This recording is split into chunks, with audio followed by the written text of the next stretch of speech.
Well, in today's reading, we are confronted with a horrible event from the life of David. We've already read in 2 Samuel 11 and 12 about his sin with Bathsheba. And you remember what the prophet Nathan said in 2 Samuel 12 and verse 10? He said that the sword would now never leave David's house, meaning that there'd always be conflict. There'd always be some type of angst.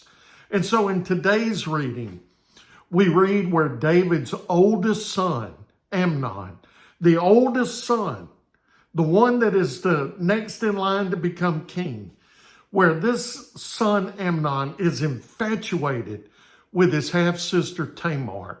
And this eventually leads to him raping her. And what was the response to this grievous sin? Well, let me read to you 2 Samuel 13, verse 21 through 29. When King David heard about all these things, he was furious. Absalom didn't say anything to Amnon, either good or bad, because he hated Amnon since he disgraced his sister Tamar. 2 years later, Absalom's sheep shearers were at Baal-hazor near Ephraim, and Absalom invited all the king's sons. And then he went to the king and said, "Your servant has just hired sheep shearers. Will the king and his servants please come to your servant?" The king replied to Absalom, "No, my son, we should not all go, or we would be a burden to you." Although Absalom urged him, he wasn't willing to go, although he did bless him. If not, Absalom said, "Please let my brother Amnon go with us." The king asked him, "Why should he go with you?"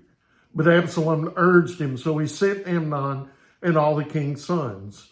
Now Absalom commanded his young men, "Watch Amnon until he is in a good mood from the wine. And when I order you to strike Amnon, then kill him.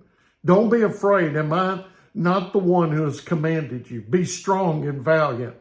So Absalom's young men did to Amnon just as Absalom had commanded.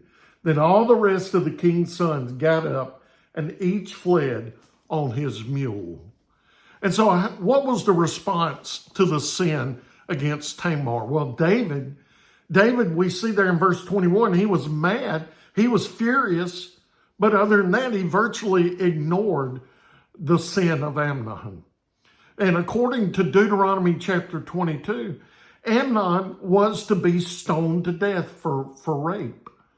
But maybe David felt compassion. Maybe he felt guilty because of his own sin. Maybe he said to himself, "Who am I to punish someone for their sin when I was not punished, when the Lord forgave me?" Who knows what went through David's mind? It's only speculation.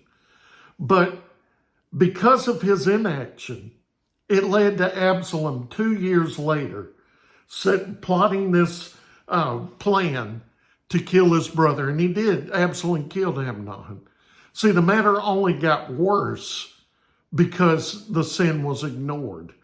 And you know, that same thing is true in our life. When we do not deal with our sin in our life, it will continue to grow. It will continue to get worse. And so don't ignore your sin, but deal with it. Join me again next time as we continue reading God's Word.